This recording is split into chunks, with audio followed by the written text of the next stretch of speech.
الف اللہ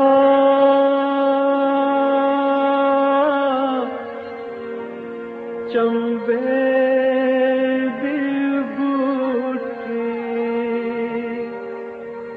میرے من وچ مرشد لائی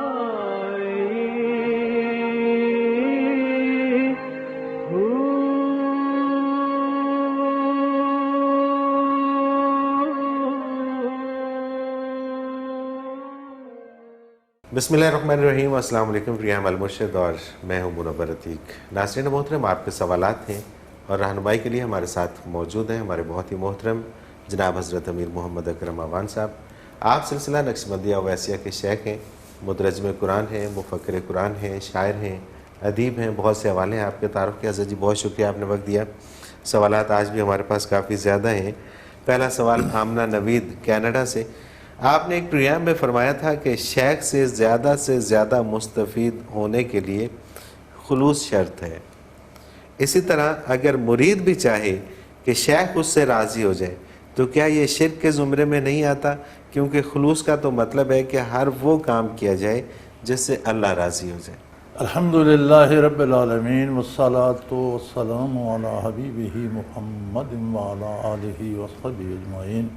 اعوذ باللہ من الشیطان الرجیم، بسم اللہ الرحمن الرحیم۔ شیخ کو اختیار کرنا یا شیخ کے ساتھ لگنے کا مطلب ہی یہ ہے کہ وہ اللہ کی رضا کے طریقے سے کھائے اور اللہ راضی کرے۔ ٹھیک ہے۔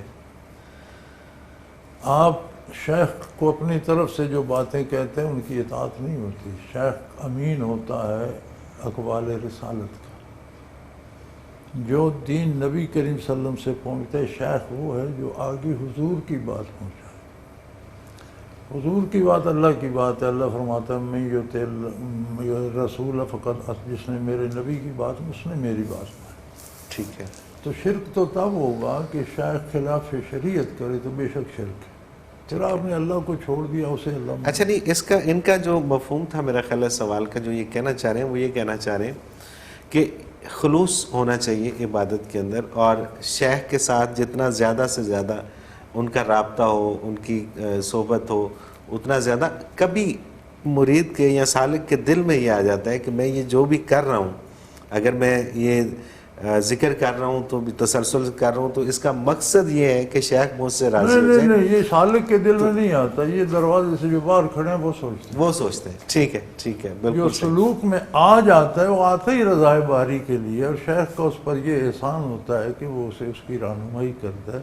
بالکل اور صحیح۔ جو چیزیں وہ نہیں پا سکتا وہ شیخ کی وساطت سے پاتا۔ سبحان اللہ، بالکل ٹھیک ہے، بالکل۔ اپنے آپ اس کا ہاتھ وہاں تک نہیں، ایک بچہ ہے وہاں سے چیز نہیں اتار سکتا، باپ اسے اتار کے دے دیتا ہے۔ شیخ وہ باپ ہے صحیح۔ کہ جن منازل باطنی اور قلبی کیفیات کو آپ نہیں پا سکتے وہ آپ کو پہنچا دیتا ہے۔ اللہ اور اللہ کی رضا کا خلوص اپنی جگہ ہے۔ آپ مجھے یہ قلم دینا چاہ رہے ہیں، آپ میری طرف ہاتھ کر رہے ہیں، میں ادھر کر رہا ہوں، کیا ہوگا؟ یہی عدم خلوص ہے۔ خلوص یہ ہے کہ آپ کو زیادہ ہاتھ نہ بڑھانا پڑے، میں زیادہ ہاتھ بڑھا کر لے لوں، سیدھی طرف۔ بالکل ٹھیک۔ تو شیخ سے بھی خلوص ہوگا تو برکات آئیں گی۔ شیخ کا سلوک خلوص اور ہے، نبی کے ساتھ خلوص اور ہے، اور ان دونوں کا نتیجہ اللہ کے ساتھ خلوص ہے۔ سبحان اللہ، سبحان اللہ، بے شک۔ اگر شیخ اپنی بات منواتا ہے جو نبی کریم سے ثابت نہیں تو پھر گناہ ہے، پھر گناہ ہے۔ کوئی شیخ کسی کو یہ اجازت نہیں۔ بالکل صحیح۔ شیخ نمائندہ ہوتا ہے بارگاہ رسالت کا۔ صحیح۔ عدالت کا کوئی چپڑاسی آ کر کہتا ہے تمہارا فیصلہ میں کروں گا، میں تمہیں بری کرتا ہوں، کو ہو سکتا ہے؟ سوال ہی وارنٹ لے کے چوکیدار آتا ہے، کہتا ہے تمہیں 20 سال قید کو قید ہو جاتا ہے۔ شیخ وہ چپڑاسی اور چوکیدار ہے، ہونا عدالت میں ہے، آپ کو وہاں تک پہنچانے کا سبب ہے۔ بالکل ٹھیک، بالکل صحیح۔ اور خلوص مطلب ہے کہ آپ مجھے کوئی چیز دے رہے ہیں تو میں صحیح ہاتھ بڑھا کر لے رہا ہوں، آپ ادھر ہاتھ کر رہے ہیں میں ادھر کر رہا ہوں، یہ عدم خلوص ہے۔ یہ عدم خلوص ہے، بالکل صحیح، بالکل ٹھیک ہے۔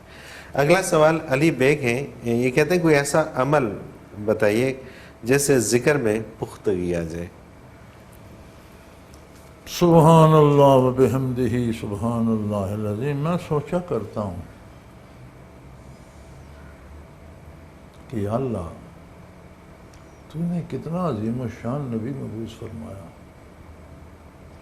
جس کی مثال باقی مخلوق میں ہے ہی نہیں. بے شک. آج بھی درس میں بات ہو رہی تھی کہ رسول بشر ہی ہوتے ہیں. بشریت میں فرق ہے. ایک عام آدمی کی بشریت اور ہے، ایک عالم کی اور ہے، ایک ولی اللہ کی اور کیفیت ہے، صحابی کی اور ہے، نبی کی اور ہے. پر انبیاء میں حضور کی بشریت اتنی نفیس، اتنی نازک، اتنی لطیف ہے کہ فرشتے نوری مخلوق شب معراج جواب دے گے کہ اس سے آگے تجلیات باری ہمیں راک کر دیں گے. تو حضور کا وجود عالی اس سے یعنی فرشتوں سے لطیف تر بشریت ہے، لیکن ہے بشر. سبحان اللہ سبحان اللہ. بے شک. اتنا عظیم الشان رسول، پھر بے مثال کتاب جس نے نزول سے لے کر قیامت تک کے ہر سوال کا جواب موجود، ایک پورا اللہ عمل بنا دیا مکلف ہونے سے موت تک. کوئی نیا سلیبس نہیں بن سکتا، نہیں. نہ ایسا رسول آ سکتا، نہ ایسی کتاب آ سکتی. اس کے علاوہ آپ کو کوئی بتاتا ہے تو وہ جھوٹ بولتا. جتنا اس سلیبس کو اپنائیں گے، اپنے اعمال و عقائد میں جتنا اتباع رسالت ہوگا، شریعت کے مطابق ہوں گے، اتنی ذکر میں قوت. سبحان اللہ. نیا سلیبس کوئی نہیں دے سکتا. کوئی نہیں ہے. بالکل ٹھیک، بالکل صحیح. اگلا سوال بھی انہی کا ہی ہے. یہ کہتے ہیں اگر کوئی انسان جھوٹ بھی تسلسل سے بول رہا ہو، لوگوں پر ظلم بھی کرتا ہو، اور ساتھ ہی ساتھ یہ دعویٰ بھی کرتا ہو کہ اس کی روحانی اعتبار سے رسائی مسجد نبوی تک ہے، تو کیا اس کی بات سچ ہے؟ میرے بھائی، سچ اور جھوٹ کا حساب قیامت کو ہوگا. جھوٹ بولنے پہ کوئی پابندی نہیں ہے. ٹھیک ہے. حساب ہوگا. بالکل صحیح. اس کے نقصانات جو معاشرے کو ہوتے ہیں وہ ہوں گے، ان سب کا بھی حساب ہوگا. کردار گواہ ہوتا ہے دعوے کا، دعویٰ ہوتا ہے، اعمال اس کے گواہ ہوتے ہیں. اور کسی دعوے کے گواہ جھوٹے ہوں تو وہ تو خود جھوٹا ہوگا. خود جھوٹا ہو گیا. بالکل ٹھیک ہے. اگر اس کا کردار ہے جھوٹ بولتا ہے، رشوت لیتا ہے، لوگوں پہ ظلم کرتا ہے، کہتا ہے میں ولی اللہ ہوں، تو وہ آپ کردار اس کے گواہ جھوٹے ہیں. دعویٰ کیسے ثابت ہو سکتا ہے؟ بالکل ٹھیک ہے. بالکل صحیح. یہ جو لوگ اندازے پہ پیر بنائے رکھتے ہیں اور کہتے ہیں جی پیروں کا کیا ہے، وہ جانے انہوں پتہ نہیں وہ جو بھی کرتے ہیں. نہیں ہے جی، کوئی بھی جو بھی کرے ٹھیک نہیں. صرف وہ ٹھیک ہے جو محمد رسول اللہ نے سکھایا. سبحان اللہ. جو آپ کی بات پہ عمل کرتا ہے وہ ٹھیک ہے، جو غلط کرتا ہے وہ غلط ہے. وہ بڑے سے بڑا ہو جائے، وہ پیروں کا پیر ہو جائے، لیکن اگر حضور کی سنت کے خلاف ہے تو غلط ہے، بات ہے تو جھوٹ ہے، کام ہے تو غلط ہے. بالکل صحیح. دعویٰ ولایت ہے میں ولی اللہ ہوں، چوری بھی کرتا ہے، بدکاری کرتا ہے، رشوت کھاتا ہے، گواہ جھوٹے ہیں، تو دعویٰ کیسے ثابت ہو؟ یہ تو بھائی ہمارا ایمان کا دعویٰ گواہوں کا محتاج ہے. قرآن نے سارے قرآن میں جہاں ایمان کا ذکر فرمایا آمنوا وعملوا الصالحات جوڑے ہوئے ہیں. ایمان کے لیے عمل ساتھ جو ایمان لائے اور نیک کام، یعنی کردار شرط ہے. آپ کا کردار گواہی دیتا ہے کہ یہ غلط کہہ رہا ہے. بالکل ٹھیک. آپ نماز نہیں پڑھتے، حرام کی پرواہ نہیں کرتے، جائز ناجائز نہیں دیکھتے اور کہتے ہیں میں مسلمان ہوں، تو آپ کے وہ گواہ جھوٹے ہوتے ہیں. وہ کہہ رہے ہوتے ہیں کہ یہ کہتا ہے مسلمان ہے کوئی نہیں. بالکل صحیح. بالکل ٹھیک. تو وہی یہ کردار جو ہوتا ہے یہ گواہ ہوتا ہے. اگر کوئی دعویٰ کرتے ہیں تو اس کا کردار دیکھا جائے گا. اور پیر اور شیخ اور دوست، نبی کریم صلی اللہ علیہ وسلم نے فرمایا سبحان اللہ، فرمایا اگر تم عطار کی دکان پہ چلے جاؤ ہو سکتا ہے وہ تم عطر خرید بھی لو، اللہ اکبر، نہ خرید سکو تو شاید وہ عطار کسی خوشبو کو تحفے کے طور پر روئی پہ لگا کے تمہارے کان میں لگا دے. یہ بھی نہ ہو تو جتنی دیر بیٹھے رہو گے ذہن معطر رہے گا، وہ اس وقت تک تو خوشبو آتی ہے. سبحان اللہ سبحان اللہ. لیکن اگر تم لوہار کی بھٹی پہ چلے جاؤ ہو سکتا ہے کو ہاتھ پاؤں جلا بیٹھو، ایگزیکٹلی. ہو سکتا ہے تم آگے نہ جاؤ لیکن کوئی ذرا آگ کا اڑ کر تم پر پڑے اور کپڑے جلا دے. یہ بھی نہ ہو تو جتنی دیر بیٹھے رہو گے دھواں اور تپش تو آتا ہے. آتا رہے گا، کوئی شک نہیں. یہ تو عام دوستی کا معیار نبی کریم نے فرمایا کہ معاشرے میں جو دوست بناتے ہو دیکھ لو وہ تار ہے یا لوہار ہے. سبحان اللہ، پتھر سبحان اللہ. فروشوں سے دوستی کرو، لوہاروں سے بچو. بچو، سبحان اللہ، سبحان یہ اللہ. تو عام برابر کی لیول کی دوستی کا معیار حضور نے فرمایا. تو آپ ایک کو شیخ یا پیر بناتے ہیں یا ولی سمجھتے ہیں تو اس کے لیے معیار کیا ہوگا؟ اللہ اکبر، نو ڈاؤٹ، کوئی شک نہیں، کوئی شک نہیں. بہت خوبصورت، بہت خوبصورت. حضرت جی مجھے ایک بریک پہ جانا ہے اور بریک سے واپس آ کے دیگر سوالات اس میں شامل کرتے ہیں. ناظرین محترم، اگر آپ بھی اس پروگرام میں شامل ہونا چاہیں، اپنا کوئی سوال ہمیں بھیجنا چاہیں تو اسکرین پہ ہمارا نمبر موجود ہے، آپ نوٹ فرما لیجیے 033349555021. اور اسی طرح سے آپ ہمیں میل کر سکتے ہیں اپنا کوئی بھی سوال.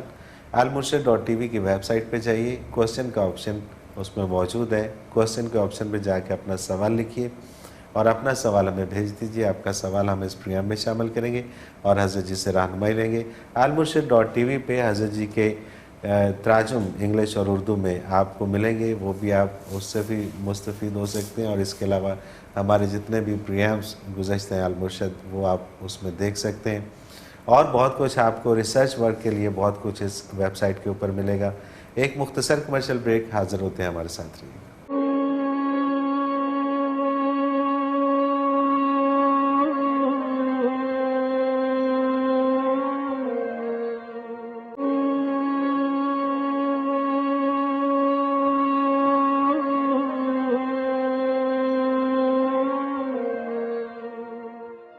پروگرام میں ایک بار پھر خوش آمدید ناظرین محترم. آپ کے سوالات اور رہنمائی کے لیے ہمارے ساتھ موجود ہمارے بہت ہی محترم جناب حضرت امیر محمد اکرم اوان صاحب.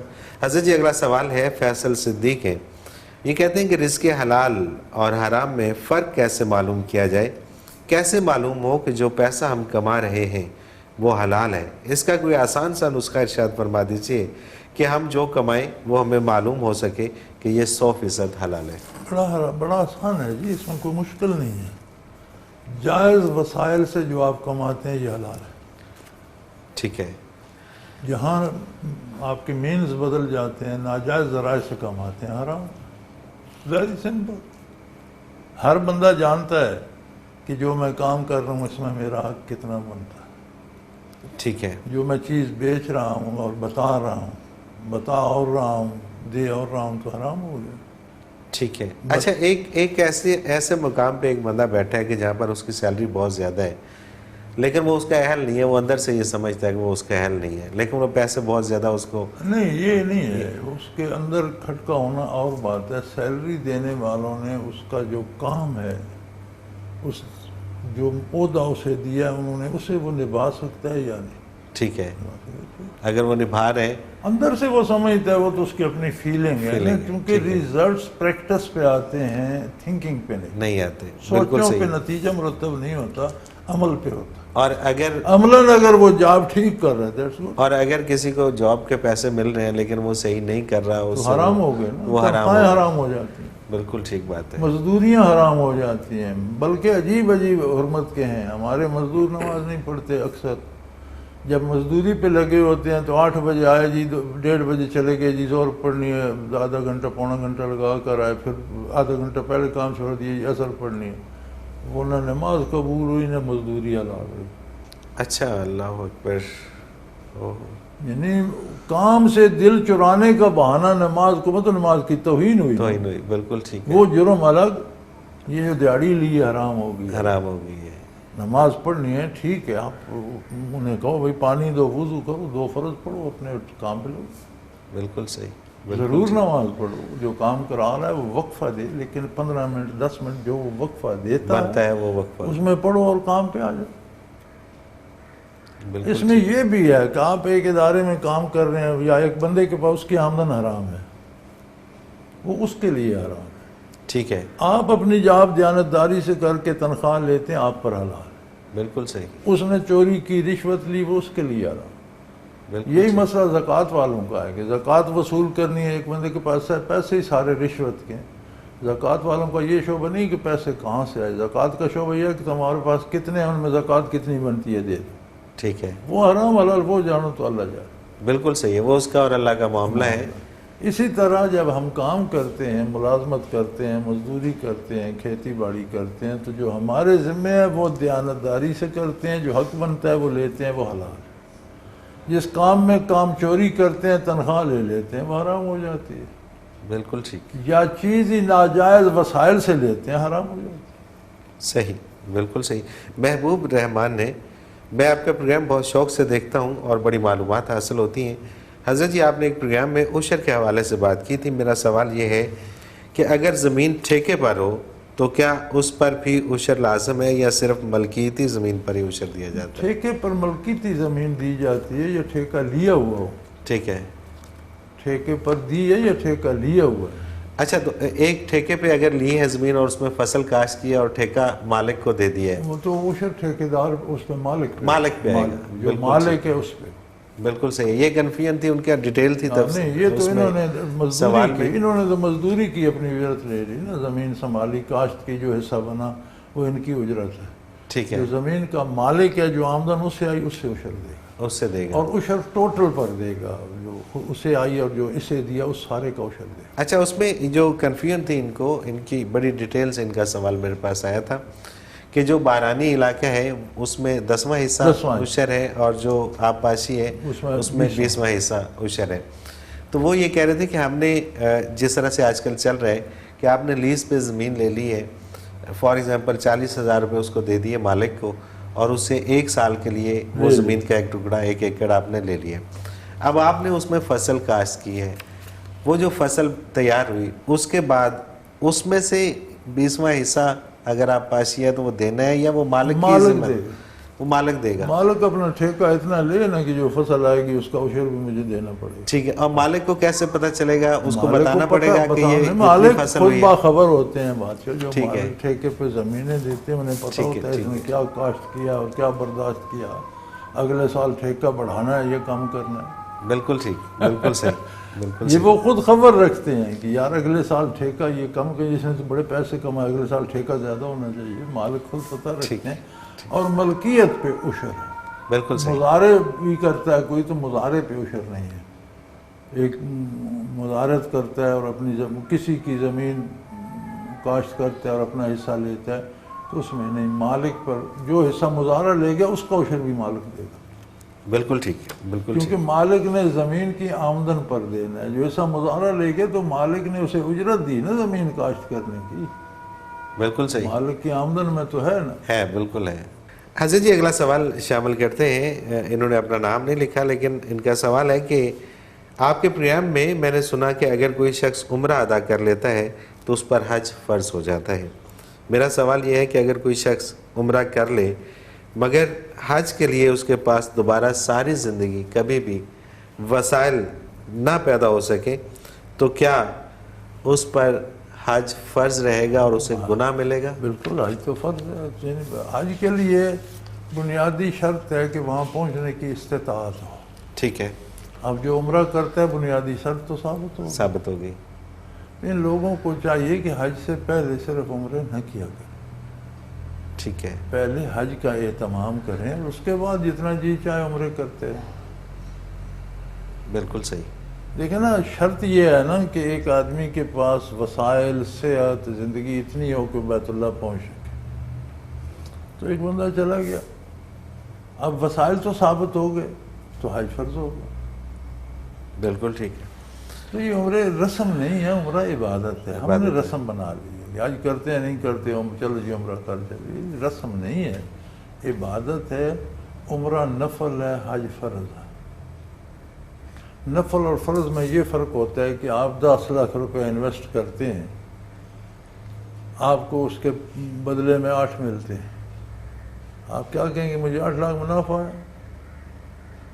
تو 2 لاکھ پلے سے گئے. نقصان ہو گیا نا. بالکل کہ نہیں. فرض اصل ہے، اساس ہے. ٹھیک ہے. یہ جو نفل ہے یہ وہ دوسرا 8 لاکھ ہے کہ 10 سے 8 لاکھ ہو کے آیا. صحیح. آپ منافع سمجھے بیٹھے.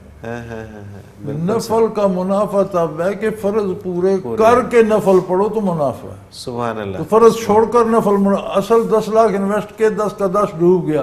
2 لاکھ اس میں سے آئے تو آپ کہتے ہیں بڑا منافع آ گیا. کہاں منافع آ گیا؟ تو 8 لاکھ نقصان ہو 8 لاکھ نقصان ہو گیا. آپ بالکل فرض صحیح. جب چھوڑتے ہیں اور نفل پڑھتے ہیں تو آپ نے اصل 10 لاکھ تو ڈبو دیا.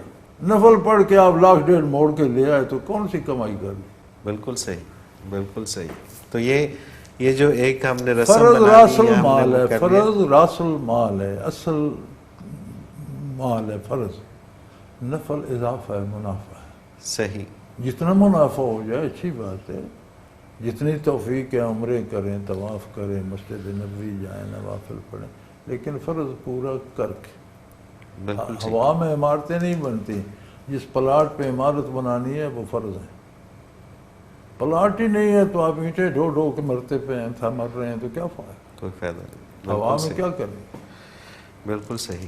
تو جس میں جانے کی استطاعت ثابت ہو گئی, ثابت اس نے خود کی, وہاں تک گیا, طواف کیا, صحیح کی, آ گیا تو جا سکتا تھا, تو حج تو فرض ہو گیا. اور اب اگر اس کے پاس وسائل نہیں آتے کبھی نہیں زندگی آتے میں, تو نہ ہے, اس وقت تو تھے نا, تو اس اس وقت وقت تھے. بجائے عمرے پر جانے کے حج پہ چلا حج جائے. پہ چلا جاتا. بالکل ٹھیک بات ہے, اور یہ بڑی سمجھنے اور سوچنے کی بات. نفل فرض کے بعد ہے, نفل زیادتی ہے, نفل منافع ہے. ٹھیک ہے. نفل رہ بھی جائیں, فرض پورے ہوں تو آپ نے اپنی دولت بچا لی, چلو جو مشقت تھی, محنت تھی, ضائع گئی, لیکن 10 لاکھ انویسٹ کیے تھے, 10 آ گئے, چلو الحمدللہ. گھبرانے کی بات تو نہیں ہے. صحیح. فرض چھوٹ گیا تو 10 کا 10 ڈوب گیا. نفل سے آپ نے 25,000 30,000 واپس لائے تو آپ. اچھا, اگر ایک سوال اٹھتا ہے کہ اگر کوئی شخص سعودی عرب کسی اور کام سے جاتا ہے, جیسے ہم دبئی چلے جاتے ہیں, جیسے ہم سنگاپور چلے جاتے ہیں, جیسے اسی طرح سے کوئی شخص سعودی عرب چلا جاتا ہے اپنے کسی کام سے, کام کی غرض سے, اور وہاں پہ جا کے وہ عمرہ کر لیتا ہے, تو اس کے اوپر بھی یہی چیز لاگو ہوگی؟ قانون تو یہ ہوگا, وہ پھر بھی جا سکتے ہیں, حج پر بھی جا سکتے ہیں. ٹھیک ہے. جو سعودی عرب ایک بار جا سکتا ہے وہ 10 بار بھی جا سکتے ہیں, وہ ثابت ہو گیا. پھر دوسری بات یہ ہے کہ حدود ہیں حرم کی. ٹھیک ہے. حد حرم میں باہر سے آنے والا بندہ اگر اس داخل ہو جائے کسی کام سے بھی تو عمرہ واجب ہو جائے گا, پھر وہ نفل نہیں رہے گا. اچھا, پھر واجب ہے, پھر اسے عمرہ کرنا پڑے. کرنا ہوتا ہے. بالکل ٹھیک, بالکل صحیح ہے. ادھر جہاں حدیبیہ تھا اس کے قریب حد حرم میں بتی لگی ہوئی ہے, جدے سے نکلیں تو نشان لگے ہوئے ہیں. صحیح. یمن کی طرف 15-16 میل دور ہے. مدینہ منورہ جہاں مکہ مکرمہ شہر ختم ہوتا ہے, وہ مسجد عائشہ رضی اللہ تعالیٰ عنہ ہے, وہاں نشان لگے. ہر طرف حد حرم کی تعین کی گئی ہے. تو اگر آپ کسی کام سے بھی گئے تو آپ کو مکہ مکرمہ نہیں, اس حد حرم میں اس کام سے داخل, کوئی ایک آدمی وہاں ملازم ہے, وہ شہر حد حرم میں آتا ہے, آپ اسے مل لیں گے تو عمرہ واجب ہو جائے گا. اچھا, باہر سے جانے والے جو عرب میں رہتے ہیں ان پر نہیں, ان پر نہیں. جو باہر سے جائے گا. اور اس کا کوئی ٹائم پیریڈ ہے کہ کتنی دیر تک, کیونکہ ہمارے نہیں, کچھ لوگ داخل ہو گیا بس. نہیں, جو باہر سے جاتا ہے فار ایگزامپل وہاں کے رہنے والے نہیں ہیں لیکن کنٹینیوسلی وہاں جاب کرتا ہے, وہ 15 سال سے جاب کر رہا ہے وہاں تو پر, وہ اس رہائش والوں میں, وہ رہائش والوں میں سے ہو یہ گئے, جانے وزٹ والوں والوں کو کے کہتے لیے. ہیں اصطلاح میں آفاقی. ٹھیک ہے. یعنی آفاق سے, مختلف ممالک سے آنے والے. ٹھیک ہے. رہنے والے کہتے ہیں سکونتی. ٹھیک ہے. وہ وہاں مقیم ہے, مقیم ہے, اس کے لیے نہیں ہے, وہ نہیں, لیکن اس پر مقیم کیا ہوں گے احکام. ٹھیک ہے, بالکل صحیح ہے. تو اگر آپ حد حرم میں کسی کام سے بھی داخل ہو گئے تو عمرہ تو واجب ہوگا. بالکل صحیح ہے. اور آپ وہاں گئے, جدے سے ہی واپس آنا تھا, لیکن آپ نے کہا نہیں میں عمرہ کر لوں, آپ نے عمرہ کر لیا تو حج تو آپ پر فرض ہوگا. بالکل. اگر پہلے کر چکے ہیں تو ٹھیک ہے, زندگی میں ایک حج فرض ہے. صحیح, بالکل پھر صحیح. آپ عمرہ کرتے نہیں. بالکل ٹھیک ہے. اگر مزید حج کریں تو وہ بھی نفل ہوگا, فرض تو آپ نے ادا کر لیا. تو نفل منافع ہے, جتنا کما سکتے ہیں کمائیں. صحیح, بالکل صحیح. حضرت جی مجھے ایک بریک پہ جانا ہے اور واپس آگے کچھ اور بڑے اہم سوالات ہیں اور بھی. ناظرین محترم, اگر آپ بھی اس پروگرام میں شامل ہونا چاہیں اپنے سوال کے ذریعے تو اسکرین پہ ہمارا نمبر موجود ہے, آپ نوٹ فرما لیجیے 0333495521, اور اسی طرح سے آپ ہمیں میل کر سکتے ہیں. ای میل ایڈریس, آپ ویب سائٹ پہ جائیں almurshid.tv, کوشچن کے آپشن میں جائیں, اپنا سوال لکھیں, ہمیں بھیج دیں. آپ کا سوال ہم اس پروگرام میں ضرور شامل کریں گے. اس کے ساتھ ہی ایک مختصر کمرشل بریک لیتے ہیں, حاضر ہوتے ہیں, ہمارے ساتھ رہیے گا.